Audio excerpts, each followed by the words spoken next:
Congratulations! You've connected with the Pulpit Perspectives podcast. Join Reverend Doctor Kent Lundy as he connects with pastors where they preach, literally at the pulpit of their church.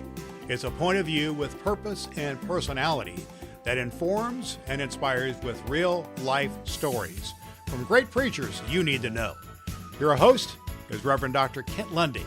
Let's join Kent at a pulpit with a fresh perspective from his guest preacher. Hello and welcome to Pulpit Perspectives podcast. I'm your host, Reverend Dr. Kent Lundy. Pulpit Perspectives podcast exists to create connections among clergy and their congregations. Today I'm coming to you from the chancel of Immanuel United Methodist Church in South Bend, Indiana, standing here with their pastor, Pastor Sandy Atkinson. Sandy, welcome to Pulpit Perspectives podcast. Thank you. Glad to be here. So what are you celebrating? What are we celebrating in the church? Church life? What are you celebrating? Well, we are still celebrating Easter. We're in the Easter season and have spent some time telling the congregation that Easter's not one day, that Easter starts on Resurrection Sunday, but it goes to Pentecost. And we've been doing a series of Easter called Easter Challenge, which basically each week talking about, this week I want you to read scripture 10 minutes a day. If you haven't been doing it, do it just this week. That's all you're promising, kind of thing. And that kind of thing to each week there's a challenge. And so we're just celebrating that we have a vibrant, warm, loving congregation who always engage with me in a positive attitude. Whether they do what they say, I don't know, but but they're receptive to me telling them. So, okay. All right. I like it. So who nurtured and inspired your call to ministry? My last couple of pastors, it started with Pastor Mike Butler, who was at Good Shepherd in Granger and now retired living in Florida and all that kind of good stuff. But as I was active in the church at that point, as most, many middle-aged women are, but really started telling me I should go to lay academy classes, and started having me preach when he was away or do smaller parts to get me up front. And he was the first that said, you really should be a pastor. And then since then, almost any pastor I've had, as they come new to the church, we start getting involved, have continued to encourage me. And then Pastor Mike Settles that I had at Good Shepherd's just most recently before I came here was like, you should have done this years ago. Come on. And he was kind of part of getting me to take that step, which I resisted for a number of years. And here you are. And here I am. So how long have you been the pastor here at Immanuel United Methodist Church? I'm just finishing my third year. June will be the end of my third year. Okay. 3 years. All right. So what do you do for fun? What do I do for fun? My husband and I love to travel, and we've reached the point in our life we love to cruise on big cruise ships, and we want to do at least one a year at this point in our life. This year, we're actually doing 2. It's, we love to travel and just to go somewhere new. And we love the old places where we can go to museums and ancient churches over in Europe and that kind of stuff. So we love to travel and visit family when traveling. When we're home, you just seem so busy, like there's barely time to think of what do you do. I'm still in course of study classes, so periodically, like, that's everything. But I like crafts, like scrapbooking and some other kind of crafty things if I truly have downtime, or reading. I read a lot. Okay. Any particular genre that you read, or? I do read like helpful books and things that the district recommends. I've read almost, anything they've brought up, but mostly I prefer mysteries. But I'll read science fiction. Those be the 2 big categories, and I just like to read. Okay, good for you. So what is your go-to Bible verse? It changes periodically. I would say right now, I've, oh, this is so hard. There's just so many I good know. ones. It's not fair. I know. It's like there's so many. It's a big, long book, you know? Yeah. Lately, I have been really into verses about healing because my husband had been sick, very sick, and one of my really good friends is experiencing that. And so just kind of looking up healing passages and praying things, just, by his stripes, we are healed. And that kind of theme around if I'm purposely going to scripture to say, this is what I need to pray about right now, that would be what I'm using right now. Okay. All right. So who or what keeps you humble? Every week when I write my sermon and start, researching things and looking at things, and every week I learn something new. Every week I hear or learn about a new perspective where what I thought was true is honestly debatable. So that keeps me humble. I still have butterfly nerves when I get up in front of the congregation each week. So and when I lead communion, I still have that whole like I'm not worthy to do this. Like I'm just me. What am I doing up here? Kind of feeling, because it is still really, really, really new. And anytime we have a visit from our son, who's in his 20s, he makes sure to point out anytime I'm wrong, and that keeps me humble too. What a gift. What a gift, yes.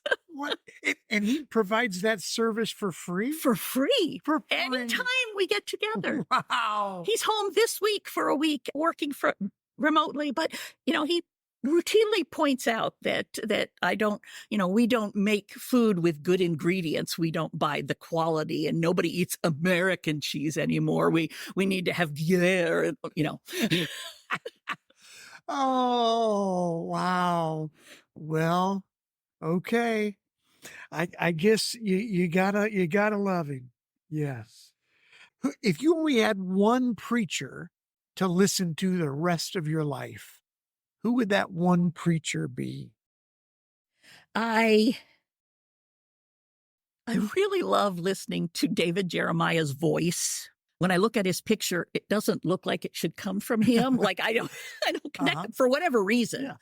But he was one of the first that I listened to in the car when I found a weekly time when I was commuting at that point, working elsewhere, and that I had, this every day. So he was like the first one that I really listened to sermons elsewhere than in church.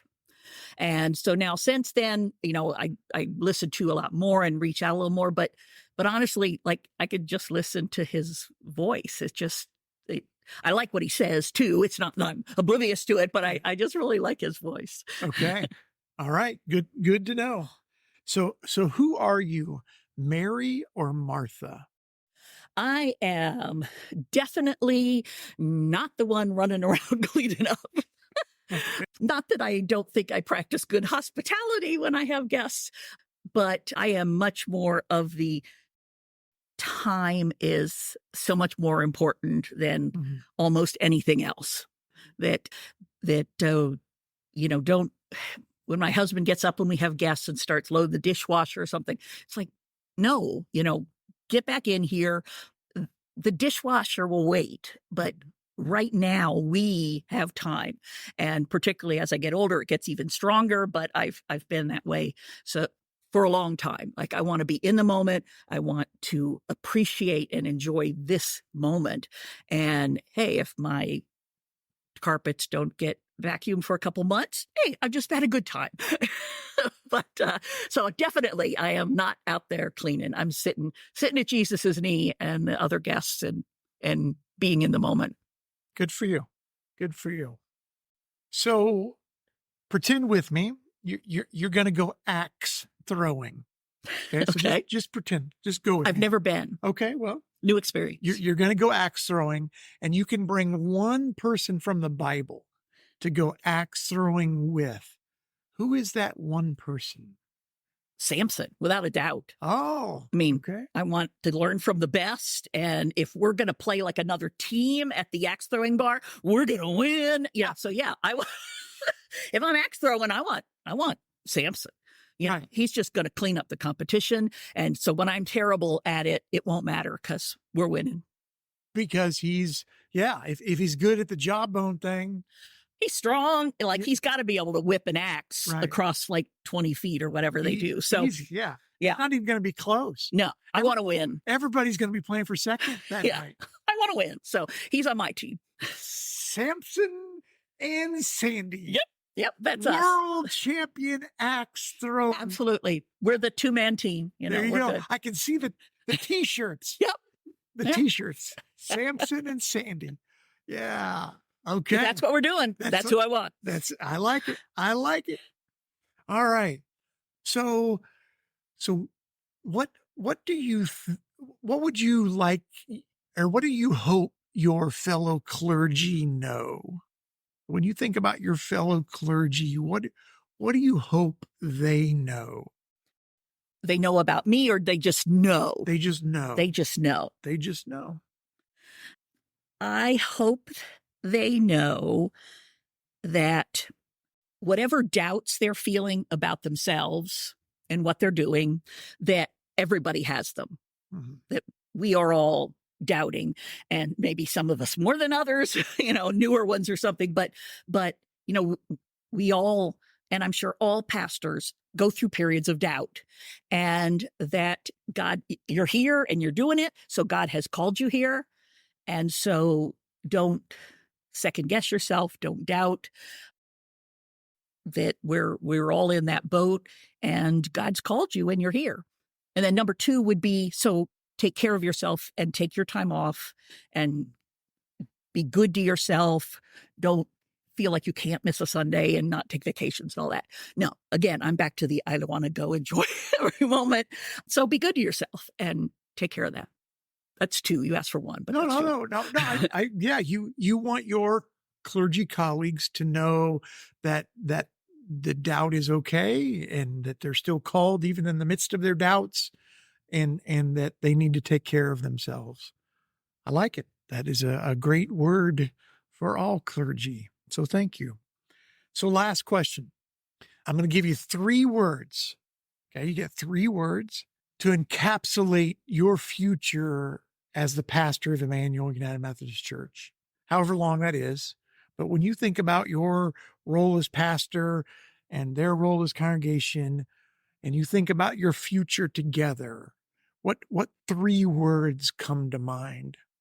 Let's see. So just 3 words.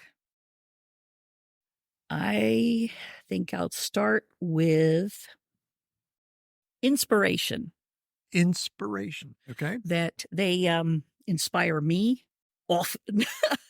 And I hope I'm inspiring them as we all reach out and try new things and go different ways. That the inspiration is always, to me, it's a positive, up-thinking word. It's not inspiration to be bad or anything. And so inspiration would be first. Second word would be growth. Growth. I mean, I feel way in this part of my life, I'm growing with the course of study classes and things that I hadn't pictured I'd be doing at this time. But I love college. I love school. So I'm enjoying those. And then growth for my congregation, that they're learning something new, trying something new, that they're, developing some spiritual disciplines, those that you pretty much feel aren't doing spiritual disciplines, they'll try one, and that their faith will grow, that they will grow as a person. Growth would be the second one. Well, this is tough. It's Inspiration, growth, and another one word to describe my time here. that is your hope for your time together in the future here at this church. Okay, I'll take the easy way out and I'll say love. Because the inspiration and growth kind of covers like what my mind is thinking, even though I could put a lot of words in it. But this congregation loves each other very much, and they opened up to put me in that love bubble that they have. And so I think there's more ways we can love the community and things that we haven't done yet. And they are just good at love. And so I would see that continue and that we all could grow together in love and in loving others. It's kind of with the growth, but I'll do that. Absolutely. Yeah. Inspiration, growth, and love. I think that's a beautiful future to live into with your leadership to guide them. Thank you. So that would be my hope and prayer for you and your future at Immanuel United Methodist Church here in South Bend. So Pastor Sandy Atkinson, thank you so much for being a guest on Pulpit Perspectives podcast. Thank you. I enjoyed it. She's been sharing her chancel here in the beautiful sanctuary of Immanuel United Methodist Church in South Bend, Indiana. If you want to learn more about what God is doing in the North District of the United Methodist Church, I would invite you to check out the North District Facebook page. You can also check out the North District page on inumc.org. That's the conference website for the Indiana Annual Conference here in Indiana. So this has been Pulpit Perspectives Podcasts, which exist to connect clergy to each other and to their congregations. I'm your host, Reverend Doctor Kent Lundy, and we will see you next time. There you have it, a fresh perspective from the pulpit with a great preacher. You know you want to hear more. You can do just that by connecting with Pulpit Perspectives with Reverend Dr. Kent Lundy on Apple Podcast and Spotify, where you can like and follow the podcast. What's more, you can spread the good news about Pulpit Perspectives in your church and with your neighbors. Plan now on joining Kent at the pulpit, where you'll meet another great preacher on Pulpit Perspectives.